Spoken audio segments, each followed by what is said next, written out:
नमस्कार दोस्तों, मैं आपका दोस्त आपका साथी चंद्रजीत शर्मा। इस वक्त की सबसे बड़ी खबर गोकलपुरी इलाके से आ रही है, जहां पे एक रोड रेस का मामला सामने आता है और यहां पे एक 30 साल की महिला को सरेआम गोली मार दी जाती है। अब आप सोचिए कि दिल्ली में यानी उत्तर पूर्वी दिल्ली में लगातार डीसीपी साहब के खिलाफ प्रदर्शन हो रहा है, उनको हटाने की मांग हो रही है, मगर वहीं पे लगातार गोलीबारी, फायरिंग, मर्डर, लूटपाट की घटनाएं लगातार हो रही हैं और ये कहें हर दूसरे दिन हो रही हैं। अब जो हम आपको घटना बताने जा रहे हैं वो अपने आप में एक सवालिया निशान खड़ा करता है दिल्ली पुलिस के ऊपर और खासकर उत्तर पूर्वी दिल्ली के कर्मचारियों यानी पुलिस कर्मचारियों के ऊपर और डीसीपी साहब के ऊपर, क्योंकि उनकी पुलिस कर क्या रही है यह इसका जीता जागता उदाहरण है। असल में आज दोपहर में करीब आज 31 तारीख की दोपहर में एक महिला अपने पति के साथ, जिनका नाम हीरा सिंह था और उस महिला का नाम सिमरनजीत कौर था, जिसकी उम्र 30 साल बताई जा रही है, वो अपने परिवार के साथ, अपने बच्चों के साथ बुलेट पे जा रही थी, जो कि मौजपुर के साइड जाने वाले थे। इसी बीच में एक स्कूटी पर सवार एक व्यक्ति आता है और उसकी बाइक यानी उसकी स्कूटी उस बुलेट में टच हो जाती है। इसी को लेके वहां पे जरा सी बात का कितना बड़ा इशू बन जाता है, यह इसका जीता जागता उदाहरण है।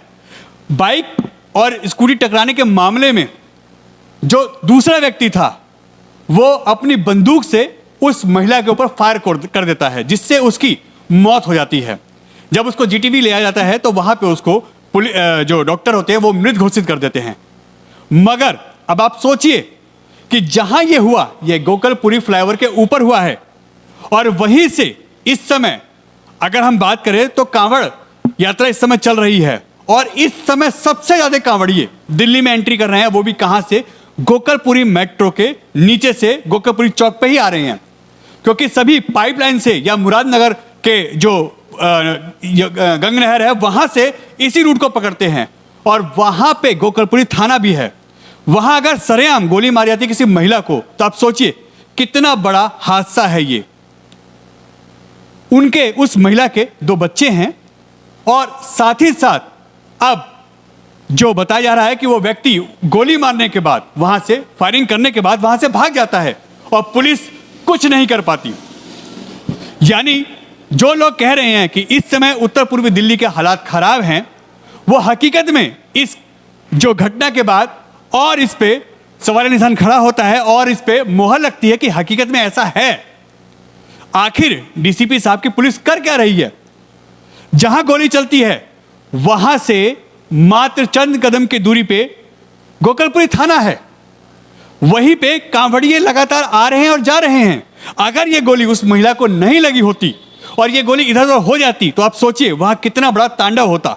अगर ये गोली किसी कांवड़िए को लग जाती तो आप सोचिए वहां पे क्या हालत होते। वहां पे इस समय कांवड़ियों का तांडव होता, वहां पे इस समय हालात बिगड़ गए होते और पुलिस को यह हालात संभालने के लिए बहुत मशक्कत करनी पड़ती, उनको यह संभालना बहुत भारी पड़ता। मगर अभी तक पुलिस की तरफ से कोई इंफॉर्मेशन इसको मीडिया को नहीं दी गई है। आप सोचिए जब तक हमारे पास एक खबर आई है, यह खबर हमारे पास सूत्रों के हवाले से आई है, मगर अभी तक इसकी कोई इंफॉर्मेशन नहीं है।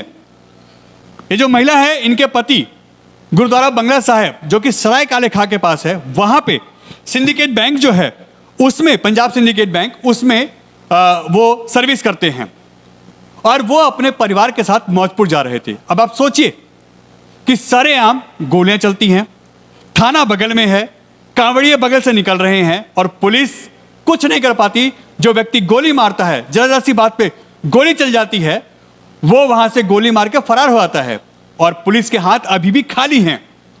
यानी उत्तर पूर्वी दिल्ली के हालात बद से बदतर हैं और लगातार जो डीसीपी साहब के खिलाफ जो प्रोटेस्ट हो रहा है यह कहीं ना कहीं लोगों का गुस्सा है और यह हकीकत भी है, क्योंकि यह जो कहानी है, ये जो रिपोर्ट है, ये जो खबर है, यह अपने आप में इसका जीता जागता प्रूफ है। जब हमने गोकलपुरी थाने के एसएचओ से बात की तो उन्होंने हमारे से बात करने से मना कर दिया कि डीसीपी साहब बताएंगे, डीसीपी साहब के ऑर्डर नहीं है। मगर अब आप सोचिए कि क्या हालात हैं। यह गोली उस महिला को लगी है, हालांकि यह उस महिला की जो मृत्यु हुई है यह भी नहीं होनी चाहिए। पुलिस दिल्ली में अलर्ट है, कांवड़ सेवा चल रही है, मगर कितनी अलर्ट है यह आपके सामने है। जिस फ्लाईओवर पे गोली लगती है बगल में थाना, नीचे कांवड़ सेवा, ऊपर भी कांवड़िए जा रहे हैं क्योंकि लगातार डाक कांवड़े दिल्ली में एंट्री कर रही हैं और सबसे सेंसिटिव एरिया गोकलपुरी का, मौजपुर का, सीलमपुर का है और वहां पे सरेआम गोली, एक महिला की हत्या। सवाल तो बनता है डीसीपी साहब और उस पुलिसकर्मियों से भी जो वहां पे तैनात थे, आखिर आप कर क्या रहे थे?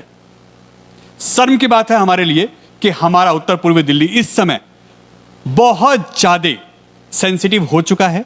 लगातार यहां पे घटनाएं हो रही हैं और पुलिस हाथ पे हाथ धर के बैठी है। बड़े बड़े हादसे हो रहे हैं और उसके बाद पुलिस जागती है। एन भारत टीवी, दिल्ली।